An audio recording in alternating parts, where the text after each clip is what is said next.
Certaines découvertes devraient rester enfouies, mais Malachi Brox, âgé de 17 ans, allait l'apprendre à ses dépens, au plus profond d'une caverne qui renfermait bien plus que des ombres et de vieux ossements. Le soleil de l'après-midi frappait impitoyablement lorsque Malachi essuya la sueur de son front en se tenant à l'entrée de la grotte abandonnée, juste à l'extérieur du hameau. Depuis plusieurs semaines, il explorait ces formations rocheuses, attiré par les histoires que les anciens chuchotaient à propos de trésors perdus et de repères oubliés. La plupart des grottes ne révélaient rien de plus que des excréments de chauves-souris et des désillusions, mais celle-ci lui paraissait différente. L'ouverture béait devant lui comme une blessure dans le flanc de la colline, partiellement dissimulée par des broussailles épaisses et des éboulis. Quelqu'un avait tenté de la sceller autrefois. Malachi distinguait encore les vestiges de planches pourries et de métal rouillé éparpillés autour de l'entrée. Mais le temps et les intempéries avaient fait leur œuvre, ne laissant qu'un espace suffisant pour qu'un jeune homme déterminé puisse s'y faufiler. Malachi vérifia encore une fois sa lampe à huile, testant la flamme. La mèche brûlait stable et claire, projetant des ombres dansantes sur le seuil de la grotte. Son cœur battait violemment contre sa poitrine, non pas de peur, mais d'excitation. Chaque caverne offrait la possibilité d'une découverte, et celle-ci l'appelait depuis des jours. Juste un coup d'œil, murmura-t-il pour lui-même, les mêmes mots qu'il avait prononcés devant une douzaine d'autres cavernes. Mais cette fois, il sonnait différemment, plus comme une promesse que comme une simple décision. Il se baissa pour passer l'ouverture, la lampe tenue bien haut. La grotte s'étendait plus profondément qu'il ne l'avait imaginé, le plafond disparaissant dans l'obscurité au-dessus de sa tête. L'air à l'intérieur était frais et vicié, chargé d'une odeur métallique qui lui fit froncer le nez. Ses bottes crissèrent sur le gravier alors qu'il avançait, la lueur de la lampe révélant des parois de pierre brute marquées par le temps et l'érosion. Le passage se resserrait puis s'élargissait de manière imprévisible, l'obligeant tantôt à se pencher sous des rochers bas, tantôt à se redresser dans de vastes chambres naturelles. Chaque pas l'éloignait davantage de l'entrée, de la lumière rassurante du soleil d'après-midi, qui ne semblait déjà plus qu'un lointain souvenir. 20 pieds plus loin, quelque chose attira son regard. Un morceau de tissu, déchiré et délavé, accroché à une formation rocheuse. Malachi leva la lampe plus près pour examiner la matière. Ce n'était pas assez ancien pour dater d'époques lointaines, mais pas récent non plus. Quelqu'un était déjà venu ici et pas si longtemps. Son pouls accéléra alors qu'il s'enfonçait plus profondément dans la grotte, suivant un étroit passage qui semblait mener au cœur de la colline. Les parois devenaient plus lisses, presque comme si elles avaient été travaillées par des mains humaines.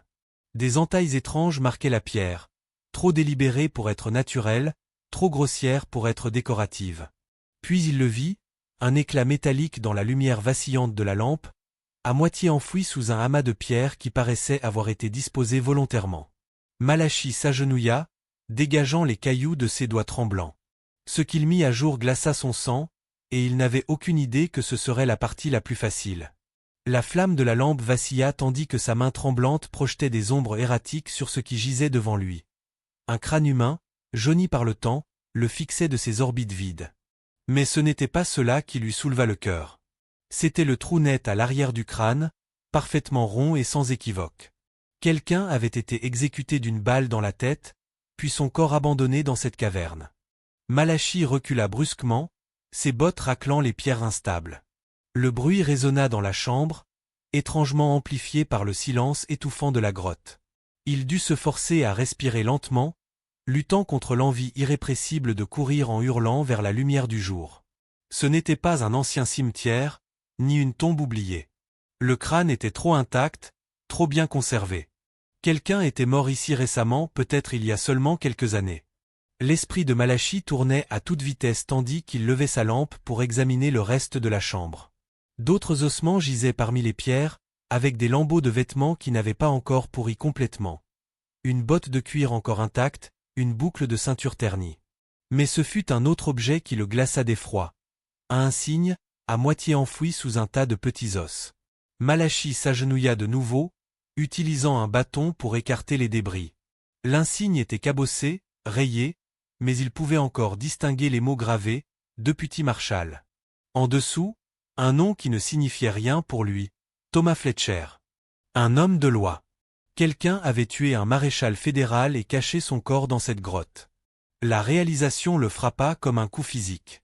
Celui qui avait commis ce meurtre était toujours libre, probablement toujours installé dans la petite communauté. Ils avaient tué un homme dont la mission était de défendre la justice, et ils avaient échappé à toute sanction. Depuis combien de temps? Des mois? Des années?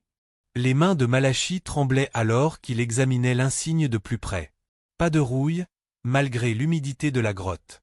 Le métal était trop propre, trop brillant pour avoir été enterré pendant des décennies. C'était récent. Très récent. Un bruit provenant des profondeurs de la caverne le figea. Un frottement, comme des bottes sur la pierre, suivi de ce qui ressemblait à des voix. Son cœur battit si fort qu'il craignait que l'écho le trahisse. Il souffla rapidement la flamme de sa lampe, plongeant dans une obscurité totale. Les voix devinrent plus nettes, 2 hommes, peut-être 3, progressant avec l'assurance de ceux qui connaissaient parfaitement les lieux. Leurs paroles résonnaient contre les parois, déformées mais pressantes. « Je t'avais dit que quelqu'un fouinait par ici. Des traces à l'entrée. S'il a vu quelque chose… » Malachi se plaqua contre la paroi, retenant sa respiration. Ce n'étaient pas des explorateurs curieux ni des voyageurs perdus. C'étaient les mêmes hommes qui avaient utilisé cette grotte, et ils revenaient vérifier leur secret. Les pas se rapprochaient, accompagnés de la lueur vacillante de lanterne. Dans quelques secondes, ils allaient tourner le couloir et le découvrir agenouillé devant les restes de Thomas Fletcher. Mais fuir n'était pas son seul problème. Car, à cet instant, il reconnut l'une des voix. La voix de Boone Carter résonna dans la chambre, et le monde de Malachi bascula. Boone Carter, l'homme le plus respecté du village, propriétaire du plus grand ranch, employeur de la moitié de la population. Sa parole avait du poids dans chaque décision. Commerce, dispute, politique locale. Vérifiez la salle du fond d'abord, ordonna la voix de Boone, plus proche à présent. Si quelqu'un s'est aventuré ici, c'est là qu'il ira. Le badge du maréchal brûlait littéralement la poche de Malachi, où il l'avait vite glissé. Il avait besoin de cette preuve, mais il devait surtout survivre. 2 autres voix accompagnaient celle de Boone. Des hommes qu'il ne connaissait pas, aux accents rudes, étrangers à la communauté. Des mercenaires peut-être, le genre qu'on paie pour ne poser aucune question et ne laisser aucun témoin. La piste s'arrête par ici, dit l'un d'eux. Fraîche. Des traces de bottes d'un jeune. Lusang de Malachi S.E. Glocka. Il le traquait, suivant son chemin comme des chasseurs derrière une proie blessée. Il avait cru être prudent, mais manifestement pas assez. La lueur des lanternes se rapprochait encore, projetant des ombres dansantes sur les parois. Dans quelques instants, il serait dans la chambre. Et il n'y avait qu'une seule issue, bloquée par ses ennemis. Mais alors, il sentit un courant d'air sur sa nuque. Lentement, il tourna la tête. Derrière lui, un passage étroit, si bas et si sombre qu'il l'avait manqué plus tôt. À peine assez large pour ramper, mais c'était sa seule chance. Il se glissa aussi silencieusement que possible vers cette ouverture, abandonnant sa lampe derrière lui. Le badge appuyait douloureusement contre sa jambe, rappel constant de ce qui était en jeu. Ce n'était plus seulement sa survie, c'était la justice pour un maréchal assassiné. Rien ici, lança l'un des hommes en balayant la chambre de sa lumière. Juste de vieux os et des cailloux. Malachi venait à peine de s'engager dans le boyau quand la voix glaciale de Boone retentit. Ces os ne sont pas vieux, idiot. Et quelqu'un était là récemment. Regardez ces pierres déplacées. Un silence pesant, puis… Quelqu'un a trouvé Fletcher. Le passage s'incurvait et Malachi aperçut une faible lueur filtrant d'en haut. Une ouverture? Peut-être une autre sortie vers la surface. C'était son seul espoir. Il rampa, ses épaules et son dos éraflés par la roche. Ses mains saignaient, mais il n'osait pas s'arrêter. Derrière lui, les voix résonnaient encore. Les hommes de Boone fouillaient chaque recoin. Le tunnel commença enfin à monter. L'air devint plus frais. Devant Louis. Un mince rail de lumière. Avec un effort désespéré, Malachi se hissa vers l'ouverture, étroite mais praticable. Elle le mena dehors, derrière un amas de gros rochers, à près d'un quart de mille de l'entrée principale. Par une fente entre les blocs, il aperçut 3 chevaux attachés près de la grotte. Boone Carter se tenait à côté, scrutant l'horizon avec la patience d'un chasseur. Malachi attendit qu'il disparaisse à nouveau dans la caverne, puis se lança dans une fuite éperdue vers le village. Il dévala la colline en trébuchant à moitié, son esprit courant plus vite que ses jambes. Dans sa poche, l'insigne du maréchal adjoint lui semblait d'une lourdeur insupportable, une preuve solide que Boone Carter était un assassin de sang-froid. Mais à qui pouvait-il en parler? Boone possédait pratiquement le village tout entier. Le shérif local, Pete Hawkins, lui devait son poste. Le maire ne prenait aucune décision sans son approbation. Même le prédicateur recevait chaque dimanche les généreuses donations de la famille Carter. Les bottes de Malachi frappèrent la rue principale au moment où la foule de l'après-midi commençait à se disperser. Les habitants le saluèrent distraitement à son passage, Madame Henderson, balayant son perron, le petit Tommy Miller jouant avec un cheval en bois, le vieux docteur Peterson en route vers son cabinet. Des gens ordinaires, menant des vies ordinaires, sans se douter que leur leader le plus respecté était un meurtrier. Il avait besoin d'un endroit sûr où réfléchir, à l'abri de l'influence de Boone. La pension tenue par Coral Lann lui vint à l'esprit. Elle faisait partie des rares commerçantes à ne pas dépendre du patronage de Carter. Plus encore, elle avait la réputation d'aider les gens en difficulté, sans poser trop de questions. Malachi frappa à sa porte d'une main tremblante, jetant des regards inquiets par-dessus son épaule. Quand Cora ouvrit, son visage marqué par les années refléta immédiatement de la préoccupation. « Malachi Brooks, tu as l'air d'avoir vu un fantôme. Que t'est-il arrivé? J'ai besoin d'aide, Madame Lann. J'ai trouvé quelque chose d'horrible. » I'll sort it, Insignia. L'expression de Cora passa de la compassion au choc. Elle l'attira aussitôt à l'intérieur, refermant la porte avec fermeté. « Où as-tu trouvé ça? » demanda-t-elle d'une voix basse et tendue. « Dans la grotte, là-haut, sur Deadwood Hill. Il y a un corps. Un maréchal adjoint nommé Thomas Fletcher. Il a été abattu et abandonné là-bas. » Les mots jaillirent de lui pêle-mêle. Mais la réaction de Madame Lann le surprit encore davantage. « Je sais qui l'a tué, » ajouta-t-il précipitamment. Le visage de Cora devint livide. Ses yeux se fixèrent sur l'insigne, puis se remplirent d'une peur mêlée de douleur. « Enfant, tu n'as pas idée de ce dans quoi tu viens de mettre les pieds. Thomas Fletcher n'était pas un maréchal comme les autres. » Sa voix se brisa presque en un murmure. « C'était mon frère. » Le silence dans le salon de Cora pesa lourd, comme une arme chargée. Malachi resta figé, son esprit peinant à assimiler cette révélation. « Ton frère » murmura-t-il. « Mais pourquoi personne ne le savait? Pourquoi n'as-tu pas signalé sa disparition ?» Les mains de Cora tremblaient lorsqu'elle saisit l'insigne, caressant le métal terni du bout des doigts. « Thomas est arrivé ici il y a 6 mois, sur la piste d'un vol de bétail. Mais il enquêtait sur bien plus que ça. Il suivait une affaire de corruption fédérale, des terres du gouvernement revendues illégalement, des documents falsifiés, des pots de vin versés à des officiels. » Les pièces du puzzle commencèrent à s'emboîter dans l'esprit de Malachi. L'expansion soudaine de domaines de Boone Carter. Sa richesse grandissante. Son influence dans 3 comtés. Boone Carter souffle Malachi. Cora acquiesca gravement. Thomas m'a dit qu'il touchait au but. Il avait rassemblé des documents, trouvé des témoins, réuni des preuves suffisantes pour faire tomber la moitié du gouvernement territorial. Elle serra l'insigne contre elle. La dernière fois que je l'ai vu, il m'a dit qu'il allait affronter Carter en face, lui donner une chance de se confesser avant de déposer son rapport. Et c'est à ce moment-là que Carter l'a tué, puis l'a jeté dans la grotte, compléta Malachi. Un coup violent à la porte d'entrée les fit sursauter. Tous deux se figèrent. Par la fenêtre garnie de dentelle, Malachi aperçut 2 silhouettes sur le perron.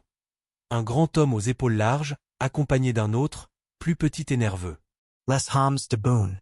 Madame Lann, appela une voix rude. Nous cherchons un jeune homme. 17 ans, cheveux foncés. Vous l'auriez vu? Le visage de Cora devint livide, mais sa voix resta ferme. J'arrive. Elle se tourna vers Malachi et lui souffla à la hâte. Monte à l'étage, dans le grenier. Derrière le tonneau d'eau, une planche est desserrée. Thomas y a caché ses preuves avant de disparaître. Malachi se précipita vers l'escalier, mais s'arrêta net. Et vous? Ils sauront que vous mentez. Cela fait 6 mois que je mens pour protéger la mémoire de mon frère, répondit Cora avec force. Je peux bien affronter 2 brutes. Alors qu'il montait discrètement, Malachi entendit Cora ouvrir la porte avec une lenteur calculée. Messieurs, que puis-je pour vous? Nous cherchons un jeune homme, madame. Un garçon qui pourrait être en difficulté. Nous essayons seulement de le ramener chez lui. Je n'ai vu personne qui corresponde à cette description. Peut-être devriez-vous interroger la famille Miller, ils ont des fils de cet âge. Dans le grenier, Malachi trouva la planche desserrée exactement comme Cora l'avait décrit. Derrière, un portefeuille en cuir gonflé de papier. Même à la faible lumière, il distingua des sceaux officiels, des actes de propriété, des lettres signées par des fonctionnaires territoriaux. Thomas Fletcher avait été méticuleux. Ces preuves suffisaient à détruire Boone Carter et son empire illégal. Mais encore fallait-il que Malachi survive assez longtemps pour les transmettre. En bas, les voix continuaient, tendues mais feutrées. Malachi retint son souffle, chaque craquement du plancher sous ses genoux semblant résonner comme un coup de feu. Il serra le portefeuille contre sa poitrine, le cuir froid et rigide sous ses doigts. Ces documents étaient plus qu'une simple preuve. C'était la voix de Thomas Fletcher, réduite au silence mais toujours capable de crier justice. Finalement, les hommes de Boone partirent, leurs éperons claquant contre le bois du perron. La porte se referma, et Cora monta rapidement les escaliers pour retrouver Malachi. « Tu le sais » demanda-t-elle à voix basse. Malachi hocha la tête, ouvrant le portefeuille pour lui montrer le contenu. Les yeux de Cora s'embuèrent lorsqu'elle vit l'écriture reconnaissable de son frère. « Alors il n'est pas mort pour rien » murmura-t-elle. Mais la peur revint vite voiler son visage. « Tu ne peux pas rester ici, Malachi. Si ces hommes soupçonnent que tu détiens quelque chose, ils reviendront avec plus de monde, et je ne pourrai pas les arrêter. Tu dois trouver un moyen de sortir de cette ville et de livrer ces documents à quelqu'un d'intègre. » « À qui » protesta-t-il. Le shérif est à la solde de Carter, le maire aussi. Qui d'autre? Cora inspira profondément. Il existe encore des hommes honnêtes. Le juge Henry Caldwell, à Red Rock, à 2 jours de cheval d'ici. Thomas lui faisait confiance.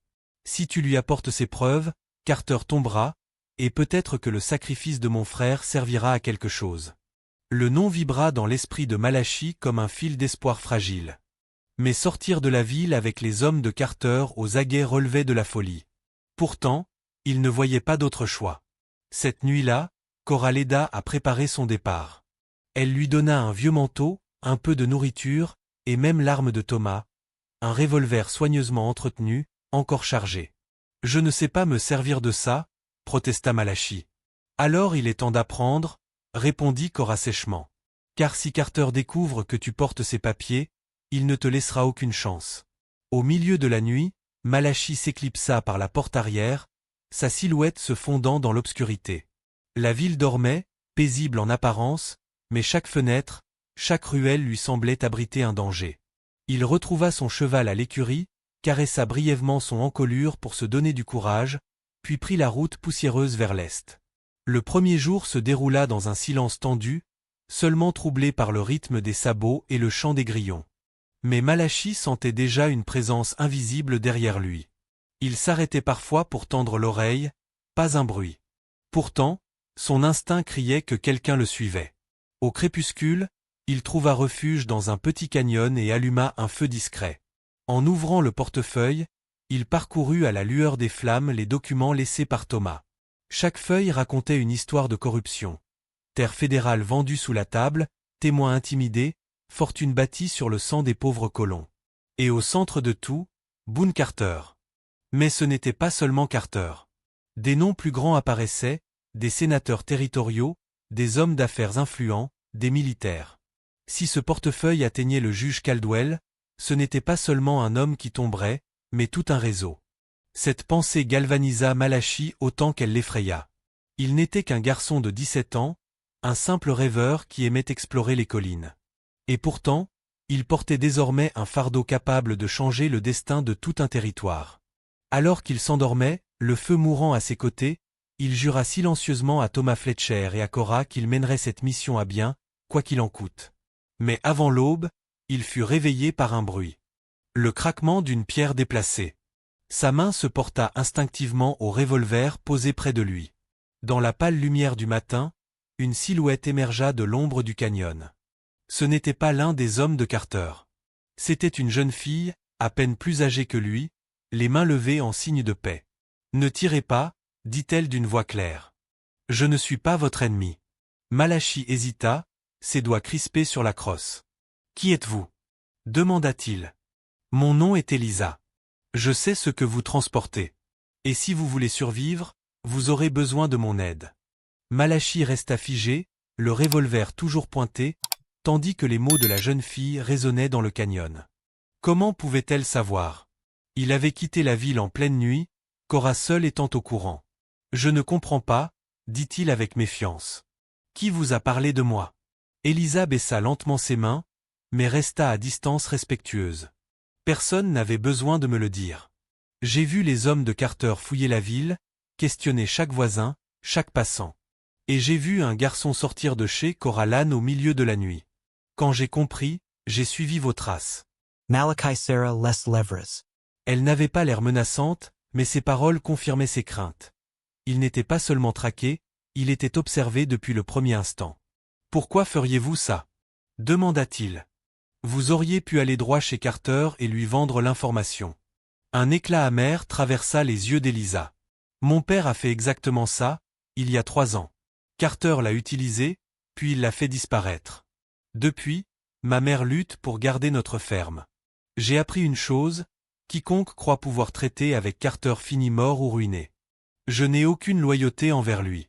Ces mots vibraient d'une sincérité douloureuse. Malachi baissa lentement son arme, bien qu'il restât sur ses gardes. Alors, si vous ne servez pas Carter, qui servez-vous? Elisa haussa les épaules. Moi-même. Mais je sais me battre, je connais les routes discrètes, les ruisseaux où l'on peut cacher ses traces. Vous n'arriverez pas à Red Rock seul, pas avec Carter sur vos talons. Laissez-moi vous aider. Un long silence s'installa. Malachi se souvenait des avertissements de Cora, ne faire confiance à personne. Mais il voyait dans les yeux d'Elisa la même flamme qu'il avait vue chez Madame Lann, la lueur de ceux qui avaient souffert des mains de Carter et qui ne voulaient plus subir. Il finit par hocher la tête. Très bien. Mais si vous tentez quoi que ce soit. I'll tapoda lu revolver. Eliza esquisa un surar triste. Je n'en doute pas. Ils voyagèrent ensemble le jour suivant, avançant par des sentiers cachés, s'arrêtant aux sources isolées pour remplir leurs gourdes, évitant les routes principales. Elisa montrait une habileté surprenante. Elle repérait les empreintes de chevaux, déchiffrait la direction du vent, connaissait les grottes où l'on pouvait se reposer en sécurité. Malachi, qui jusque-là se sentait accablé par la lourde mission, découvrait en elle une alliée inattendue. Pourtant, chaque fois qu'il ouvrait le portefeuille pour relire l'épreuve, il voyait aussi la peur dans ses yeux. « Vous comprenez ce que ça représente » demanda-t-il un soir. Ce n'est pas seulement Carter. Ce sont des sénateurs, des juges, peut-être même des généraux. Eliza hoka la tête. Et c'est pourquoi il faut absolument que ces papiers atteignent le juge Caldwell. Parce que si quelqu'un d'autre les voit avant, vous serez mort avant le lever du soleil. Ces paroles glacèrent Malachi. Le poids du portefeuille lui semblait chaque jour plus lourd, comme s'il transportait non pas des documents, mais une bombe prête à exploser. Le 3e jour, alors qu'ils longeaient une rivière, ils entendirent des voix au loin. Malachi et Elisa se couchèrent aussitôt dans l'herbe haute. 3 cavaliers passaient sur la rive opposée, des fusils posés en travers de leurs selles. C'étaient les hommes de Carter, le visage fermé, scrutant les environs. Eliza murmura. Ils savent que nous allons vers l'est. Ils resserrent l'étau. Malachi sentit la sueur couler dans son dos malgré la fraîcheur de l'eau proche.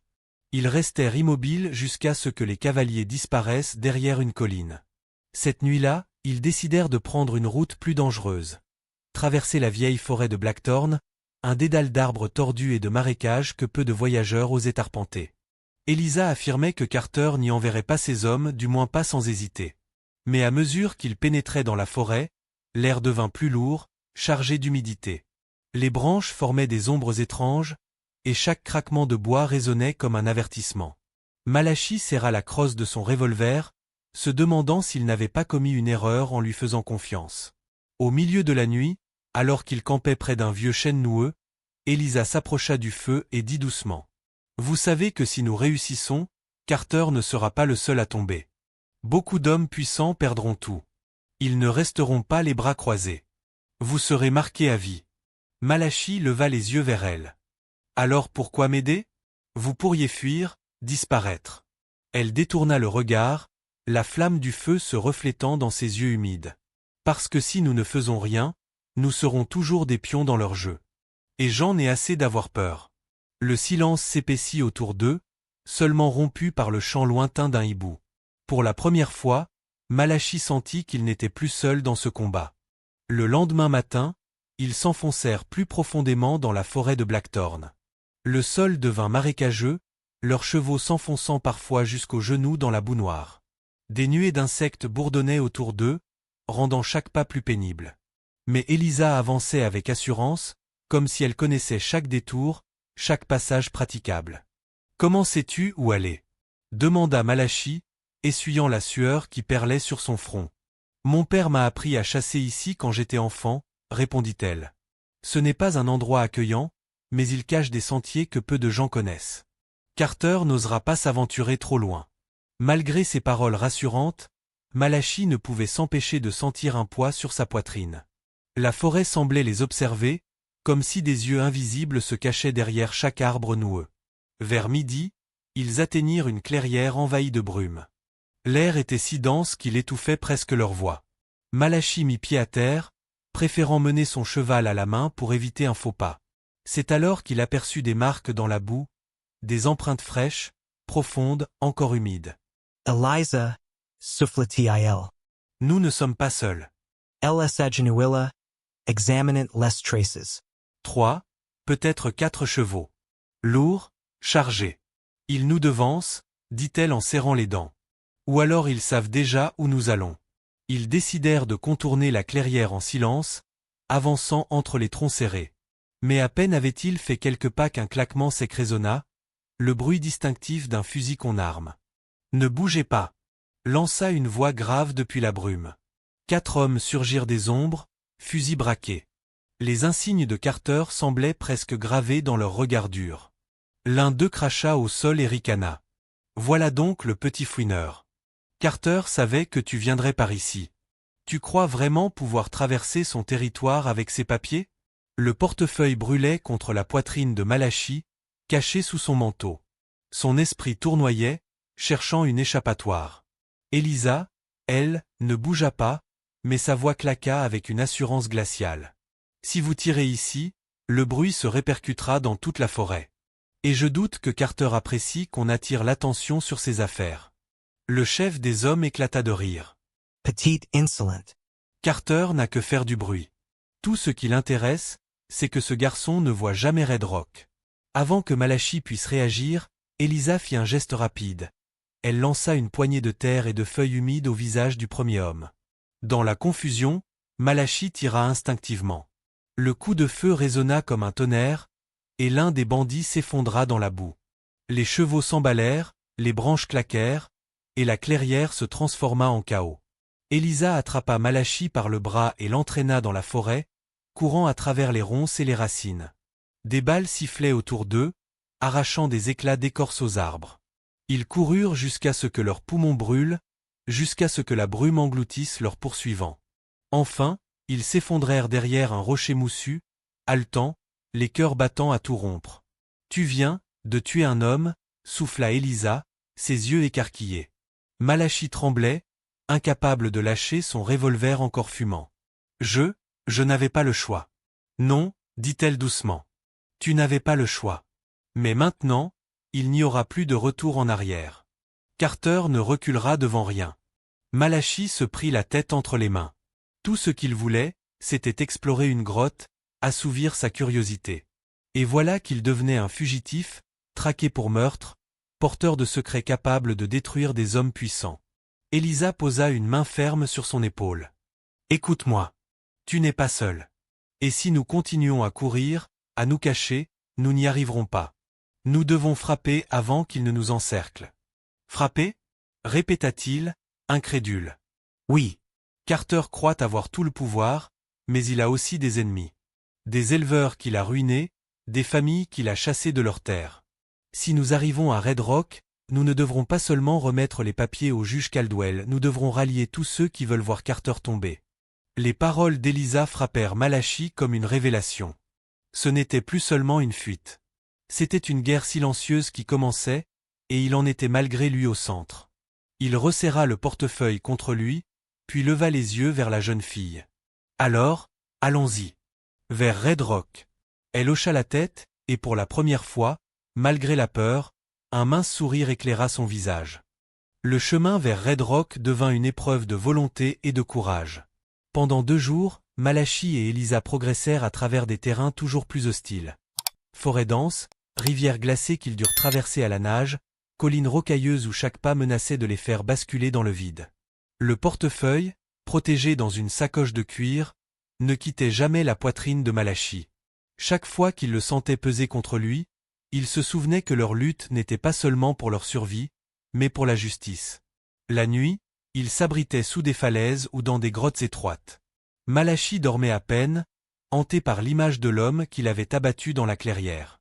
Elisa, malgré sa détermination, montrait parfois des signes de fatigue. Mais son regard restait ferme et son esprit, clair, atteindre Red Rock, quoi qu'il en coûte. Le 3e soir, alors qu'ils longeaient un ancien sentier de diligence, ils entendirent au loin le roulement de sabots. Elisa tira Malachi dans un bosquet. 3 cavaliers passèrent, silhouettes noires contre le ciel orangé du crépuscule. L'un d'eux portait un chapeau large que Malachi reconnut immédiatement, Boone Carter lui-même. Le souffle de Malachi S. Cooper. Carter n'envoyait plus seulement des hommes de main. Il menait désormais la chasse en personne. Il sait que nous avons survécu, chuchota Elisa. Et il veut finir le travail. Ils attendirent que les cavaliers disparaissent avant de reprendre leur route, mais la peur les accompagna comme une ombre invisible. Le lendemain, alors qu'ils descendaient vers une vallée fertile, ils croisèrent une ferme abandonnée. Les volets pendaient, les champs étaient envahis de mauvaises herbes. Elisa s'arrêta, ses yeux sombres fixant la bâtisse. C'était la ferme des Dawson, dit-elle d'une voix basse. Carter les a chassés il y a 2 ans. Ils ont tout perdu. Malachi Sarah Les Poings. Chaque maison déserte, chaque champ laissé à l'abandon témoignait des crimes de Carter. Plus ils avançaient, plus son empire corrompu apparaissait dans toute son étendue. Ce soir-là, ils trouvèrent refuge dans la grange effondrée d'un vieil éleveur qui avait fui depuis longtemps. Alors qu'ils partageaient un maigre repas de viande séchée et de pain rassis, Elisa sortit un petit carnet qu'elle gardait caché dans sa veste. « C'était celui de mon oncle », expliqua-t-elle. Il notait tout ce qu'il voyait, les noms des hommes de Carter, les dates, les lieux. Quand Thomas Fletcher est arrivé, il lui a confié ce carnet. Je pensais qu'il était perdu après la mort de mon oncle. Mais je l'ai retrouvé. Elle ouvrit les pages usées, révélant une écriture serrée et nerveuse. Des listes de noms, des sommes d'argent, des transactions suspectes.